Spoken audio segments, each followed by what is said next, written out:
Oi, seja bem-vindo ao primeiro episódio de Como Criar Seu Servidor do Zero, aqui sendo patrocinado novamente pela Sky Plugins, uma loja de plugins que oferece serviços principalmente voltados para Factions com plugins inovadores, com ótimo desempenho e ótimo suporte. Link do Discord e do site na descrição.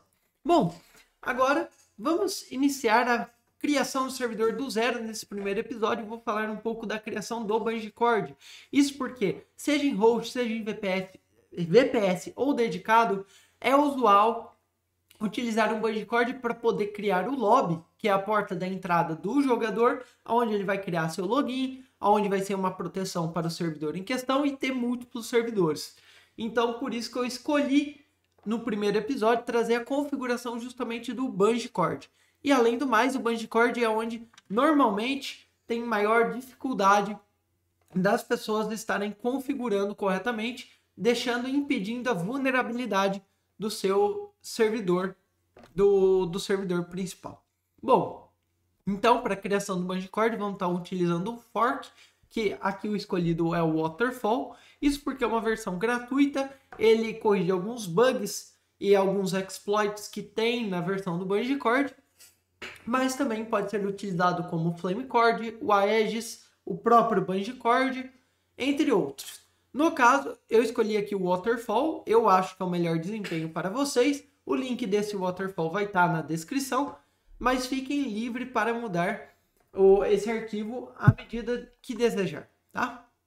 Então, o primeiro passo, caso estiver utilizando o seu PC local, é criar um arquivo denominado de start.bat e dentro desse start colocar o start do servidor, que aqui eu crio o ambiente Java, né? Um Java Machine com 2 GB, iniciando com 256 MB, chamando o arquivo waterfall.jar, que está na mesma pasta, e eu pauso o console justamente para eu continuar vendo o que está ocorrendo no, no iniciar do servidor.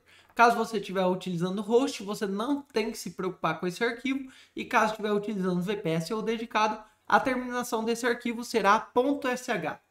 Então, executando esse arquivo, ele vai estar criando os primeiros arquivos, tá? Já posso fechar depois de carregado. Vamos primeiro para config.xml. Dentro da config, então, nós teremos o Server Connect Timeout, que é o tempo máximo de conexão. No caso, deixo default, não precisa mudar. Forge Support, se você for utilizar Forge para modpack, você vai deixar True. No meu caso, eu vou deixar False, assim eu protejo e limito também os tipos de conexão. Player Limit, no caso a quantidade de jogadores.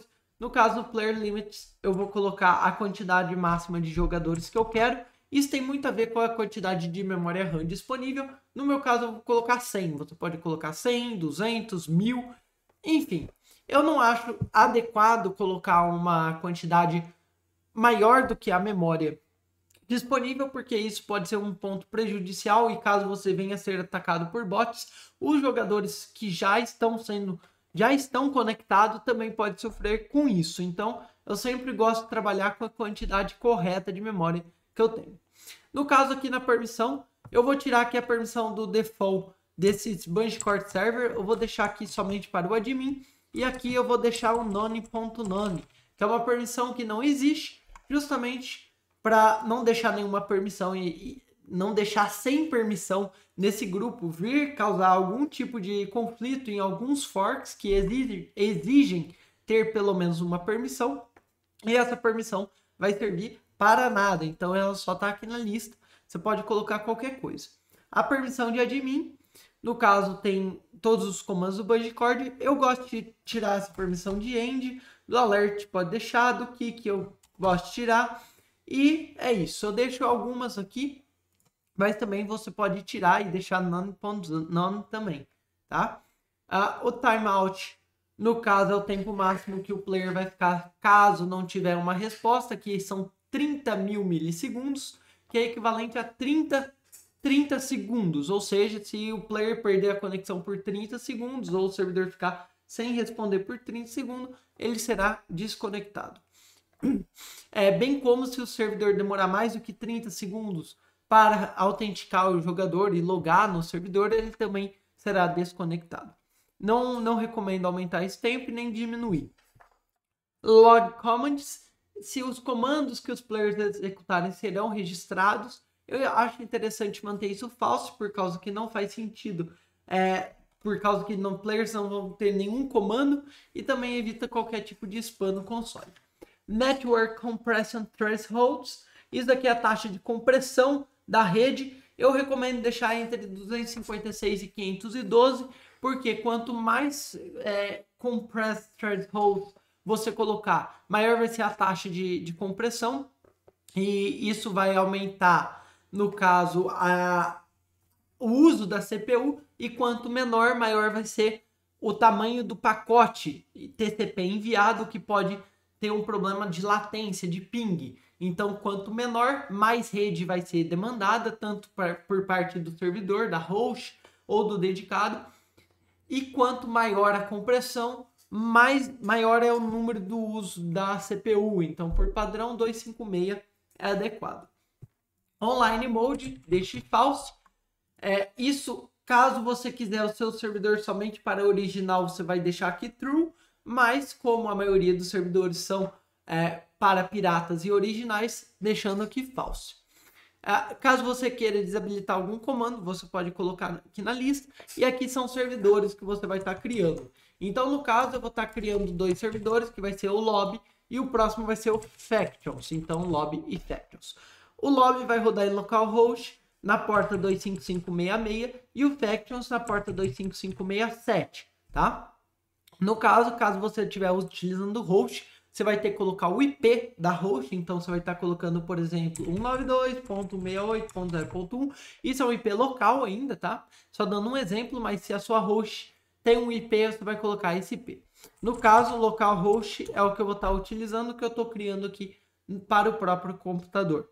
Quando você usa localhost, a sua proteção fica muito melhor, porque você não precisa depender de outros plugins que eu vou estar te explicando nos próximos vídeos, e nem de firewall, porque localhost só vai permitir a conexão do BungCord, o que eu acho super interessante, tá? Query port, isso aqui não precisa mexer, até mesmo porque a query vai estar desabilitada, e o tab list você vai mudar para server, ou seja, se você deixar global ping, todas as pessoas que estão no seu BungCord vai ser exibidas, independentemente dela estar no servidor conectado. Quando você muda para server, somente os players que estão naquele servidor vai ser exibido no tab list, tá? Se você ativar a query, então a modded vai ser essa daqui. Como eu não vou habilitando, no caso, a query, no caso, ele vai estar o ping best true. Eu vou habilitar true para ele passar o ping do jogador. E a prioridade de lobby, prioridade de login vai ser justamente no servidor lobby. Então é importante, tá? Se você tem mais de um servidor lobby, você pode pôr, por exemplo, lobby 2, tá? No caso, eu não tenho aqui, então eu vou colocar lobby apenas. Blin local address, eu posso colocar false. Não faz sentido eu estar mantendo no local e rodando no local address. E aqui a host, no caso, é 25565. No caso aqui, você vai pôr a porta da sua host que estiver rodando o BungCord. Então, se o seu BungCord está rodando na porta 25570, você vai colocar 25570, 25590, 25590. Bem como aqui o IP, você vai colocar o IP da sua host ou manter o 0.0.0, que vai pegar todos os IPs da sua host e vai estar abrindo para essa porta, tá? Máximo players. Então, máximo players, da mesma forma que eu coloquei 100, eu vou colocar 100. E o tab list size, ele vai mostrar até 60 players, no caso, tá? Esse é o tamanho padrão. Se você aumentar o tab, vai ficar um pouco desproporcional. Isso é meio que visual. Então, isso você pode alterar e ver. E de acordo com o que você achar melhor, você altera. No caso, todos os servidores principais que eu conheço utilizam o tab list como 60. Force default server é para enviar o jogador sempre que ele conectar para o servidor default. É importante deixar isso true. Isso é muito importante porque, caso contrário, ele vai voltar a ser conectado naquele servidor que ele estava conectado. Isso, quando é para pirata, é muito prejudicial. Então é importante deixar isso como true. IP forward também vai deixar true, por causa que essa opção ele vai passar o IP do jogador, o IP real do jogador, para o servidor em questão. Caso você deixe isso falso, no caso, o servidor... Desculpa. No caso, ele vai passar o IP do Bandicoot para o servidor. Então, todos os jogadores vão ter o mesmo IP. Então, isso aqui é muito importante, tá? Então, por enquanto, configuramos até aqui. Ping pass-through true, ok, tá certo. IP forward true, ou seja, ele vai passar o ping do jogador e ele vai passar o IP do jogador. Remote ping timeout 5000, não precisa mexer isso. Prevent proxy connections, ou seja, prevenir que outras conexões proxiadas sejam conectadas. Isso você pode deixar true ou false. No meu caso, eu vou deixar false, que é o default. Connection troll, ou seja, o tempo de conexão do mesmo jogador, eu deixo o usual 4000 justamente para não ter um flood de conexão. Você pode deixar o log pings, eu costumo deixar log false, tá? Connection troll limit, no caso, também eu deixo default.